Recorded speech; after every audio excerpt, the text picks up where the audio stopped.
The Renaissance period. Renaissance was a great cultural movement that began in Italy during the early 1300s. It spread to other countries in the late 1400s and came to an end about 1600s. The word Renaissance came from the Latin word renascere, meaning the act of being reborn. This period is also known as the rebirth of learning. During this period, many European scholars studied the classical antiquity. Classical antiquity is the culture of the ancient Greece and Rome.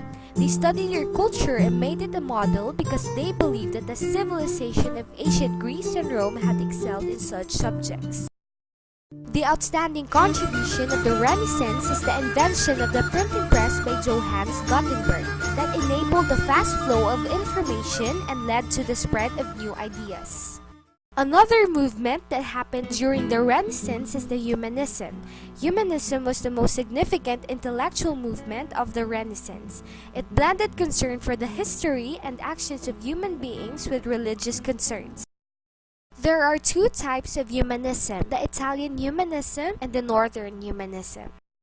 First is the Italian humanism or the individual humanism. It aims to free the individual from authoritative institutions. Their agencies of education are the lower or elementary schools, which was for beginners. The secondary schools were equivalent to colleges but later became preparatory schools when universities adopted humanism. And lastly, the universities that later evolved as the value of humanistic education.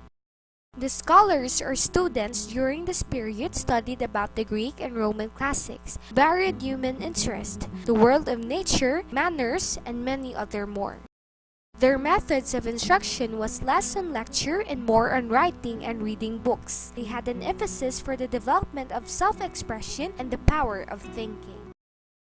The outstanding contribution of the Italian humanism includes the establishments of secondary schools, laid the foundation of modern academic freedom, and the application of individual differences, which was advocated by Vittorino de Feltre, the first modern and professional teacher. Next type of humanism is the Northern humanism or the social humanism. The Renaissance entered Northern Europe by the middle of the 15th century. It aims to reform society by improving social relationships and democratize education to make it accessible to all classes of society. They have three agencies of education. Before going to higher schools, the pupils had to pass through elementary schools. The secondary schools were very important for carrying out humanistic education, and it was only open for male students. The universities were encouraged by kings, queens, and rulers. Some of the famous universities were Cambridge, Oxford, and the University in Wittenberg. Their methods of instruction was more on memorization. They had religious indoctrination, which is telling students only what to think, harsh discipline, and terror among students. The outstanding contributions of Northern humanism was the class-a-year practice and emphasis on social education. Created using Powtoon.